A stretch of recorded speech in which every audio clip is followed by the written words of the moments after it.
Hey everyone, welcome to Reverse Homesteading. Today we're going to find out how to grow two veg that are super simple to grow, very easy, and they will keep you going when your garden doesn't have much else in it. One for the newbies in the gardening world.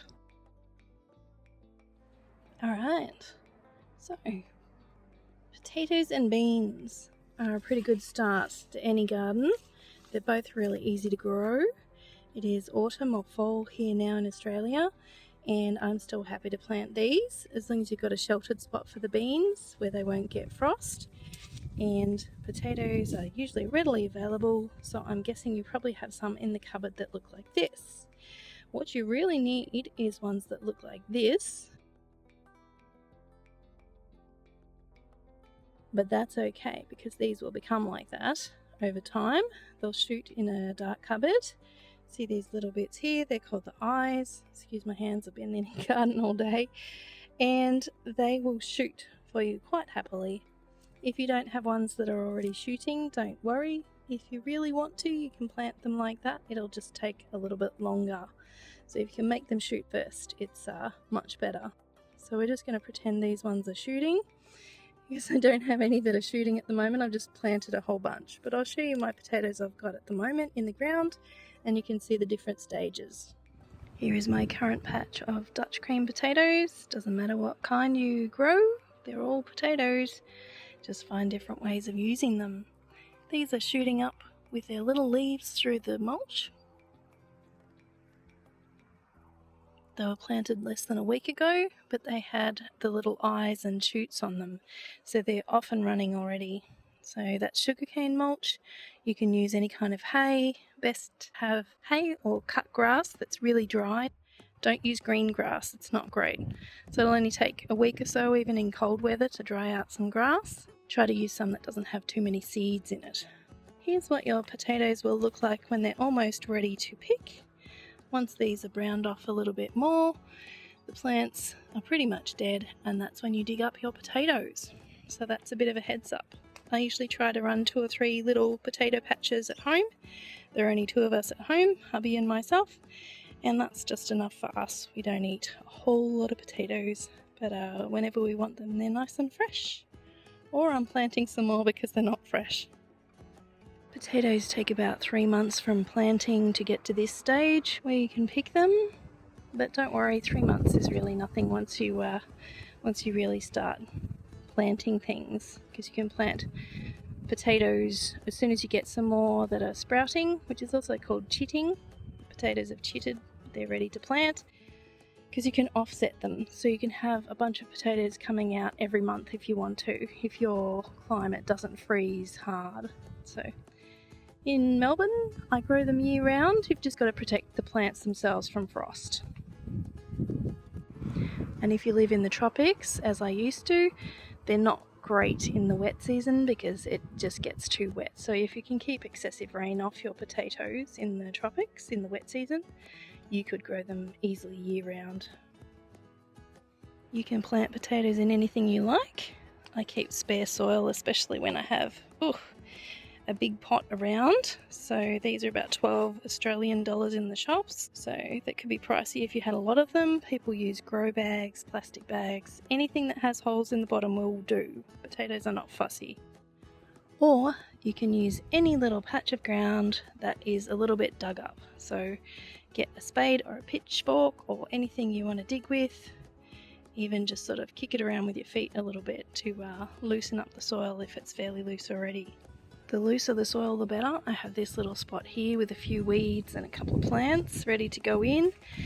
Hubby has just pulled up some pesky vines. You can see a few roots there still. And this is quite soft underfoot. It'd be fantastic for potatoes. I'm not going to use it for that, but that's just another example of some spare ground that you can use. As long as you can dig a hole for the potato, it's pretty tough, but soft ground is best because they spread faster. Really good idea to dig up the soil a little bit. This has a weird kind of mouldy thing going on because I've just left it there. It's fine. There are some things you wouldn't plant in that, but potatoes, I don't think they really care. I'll add a little bit more potting mix as we go. You can add organic manure or whatever kind of fertilizer you want to add. Potatoes are pretty cruisy, I think, but if you want a mega crop, maybe get some manure of some kind or make a compost tea. But plant them and just see what happens and see what you can do. As I said, pretend that these have shoots on them. All you need to do is place them in there and either dig holes for them and make sure you get a fair way down. Just cover them up. Some people chop up potatoes and wait for them to dry off so they don't rot and then just plant them where you can see all the little eyes or shoots, but I just plant the whole potato. It seems to keep the plant going for a lot longer.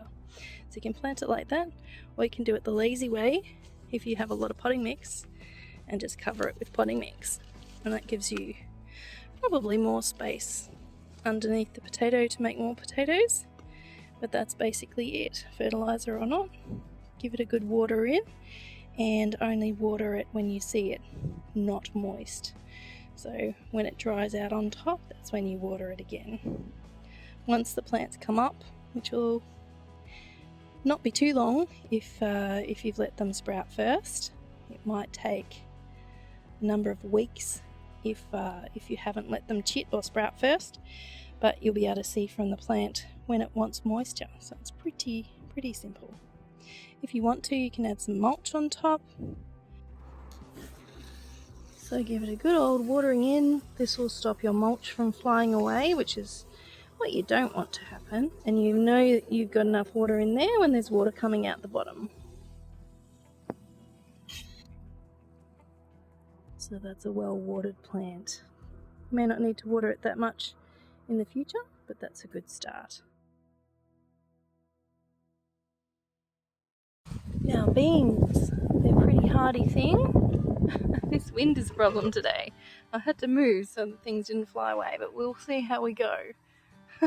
So beans, they have a couple of different varieties. So most varieties you will see in your greengrocer section are these kind of beans. They're called green beans or fresh beans.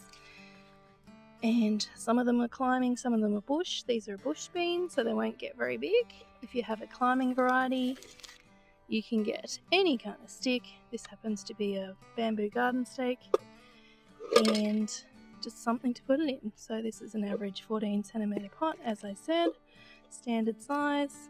I have a soldering iron, or as people in the US call it, a soldering iron. I've made holes in the bottom. Holes are essential, otherwise your little plants could die, probably will die. There are no holes in the bottom of this, but that's just there to show you can cut off any container, big or small, and as long as it's big enough to support the plant and its little roots, you can put holes in the bottom of anything. Yogurt containers are fantastic, that sort of thing. The other kind of bean that you will find in the supermarket is something like this, soup mix. It'll have kidney beans, borlotti beans, navy beans, all sorts of things in there. Or something like this, white beans. So you've got to figure out, why you want to grow your beans. Is it to get dried beans, or is it to get fresh beans that you can put in something that you're cooking, or a salad, or just fry them up by themselves? So once you've decided what kind of bean you want, it's the same process. So I'll just show you the process with these ones. So you need some potting mix in your little pot. Less messy to take the pot to the potting mix bag. So you can see that's pretty rough. That doesn't matter, it just needs something to grow in. You can add some organic manure if you're growing organically, or any other kind of fertilizer or seaweed extract. It's not actually a fertilizer, but it helps plants grow, especially when they're young, and it stops them from going into shock if they're getting planted out. But anyway, you don't need to know all that. You can plant these, and I do, with no fertilizer, so they're not particularly fussy. So you grab your little beans in a container like this. I would put 3 to make sure they come up. If you want to, you can then transfer them into a bigger pot, so then you've just got 1. But yeah, 3 will be okay in there for now, because the main thing is to keep them away from slugs and snails. So I'm thinking from an organic point of view, and if you put them straight out into the garden, they will get eaten most likely. So if they get to about that high, the slugs and snails won't really want to eat them anymore because they're not as small and tasty. But as you can see, I pushed them down about that much. So 2.5 times the width of the seed is how deep you plant most seeds. So a bean's about that wide, so you plant it about that deep. Pretty simple. Now you just need to water it just until the water flows out the bottom, like I said before. There you go. And in a week and a half or so, if you put that in a sunny windowsill or anywhere else you'd like to put it, as long as it's warmish during the day, you will have some beans growing. You might get 2 or 3 out of that. You might get all 3 sprout.